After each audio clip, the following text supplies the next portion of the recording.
Welcome to part 2 from how to use a looper. For this video, let me take that out. For this video, I'm going to show you how to kind of swap from one loop to a next.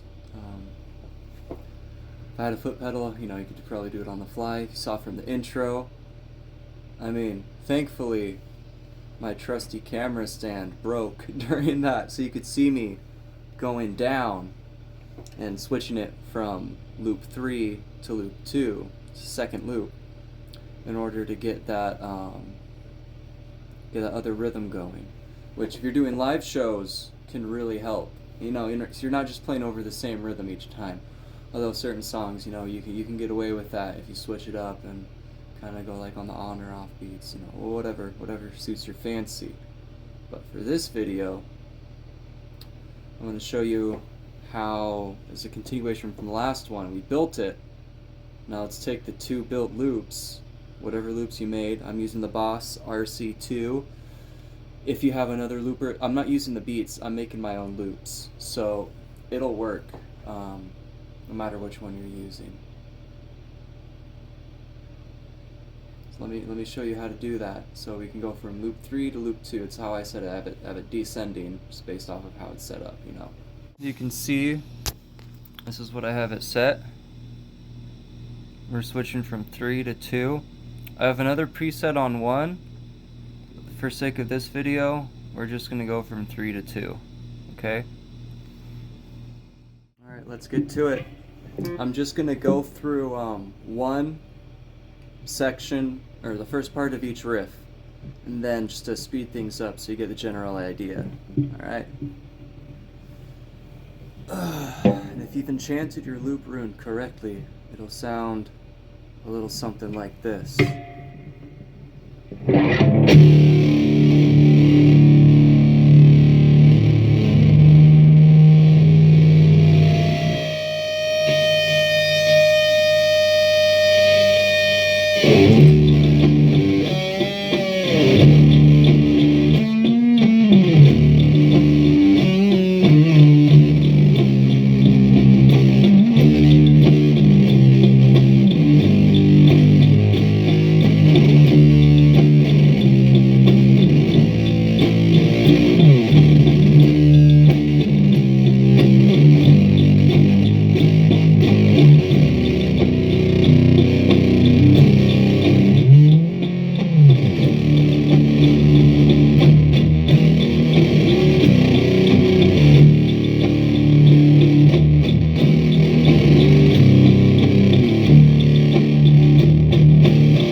You do it like that on the fly.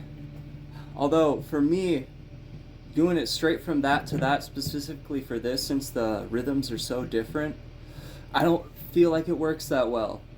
For other ones, if it's just a slight change and it's mostly just like other things kind of going on, like and it keeps the same cadence, then that'd be a good idea. Let me show you a quick rundown using the last bit of that. How I kind of like hold it like.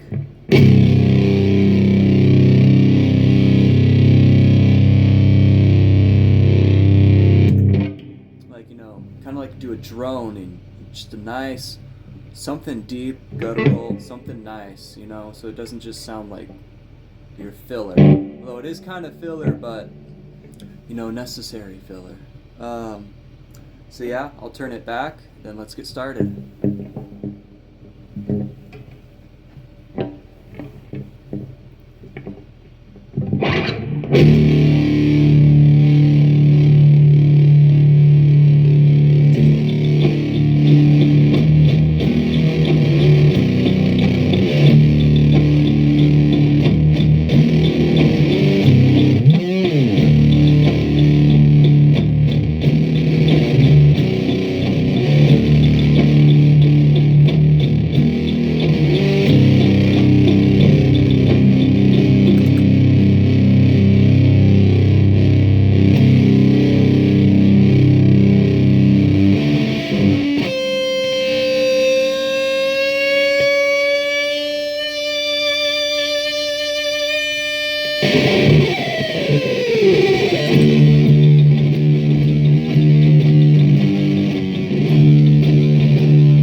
Something like that.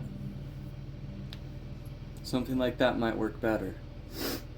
It just kind of really depends. Like, do you want it to hang? Do you want it to transition immediately? I might have to do a part 3 in the future. I've already got a little selector, a foot pedal selector in my wish list. So that's in the works. You can just do that on the fly. No, you can. Instead of having to double tap, you just tap it once, stop. Hang for a little bit, and keep looking at the audience, or even for recording, work a lot better for recording too. And then hit the second, it's got to be an A, B. I think B pauses, go to A, select the next track, B, play that next track on the fly as soon as you need to come in. Be a lot easier. You can see I was a little off coming in, I think just a hair right at the beginning of that riff. I could probably adjust, turn the volume up, really nail it. And there you go, there you have it,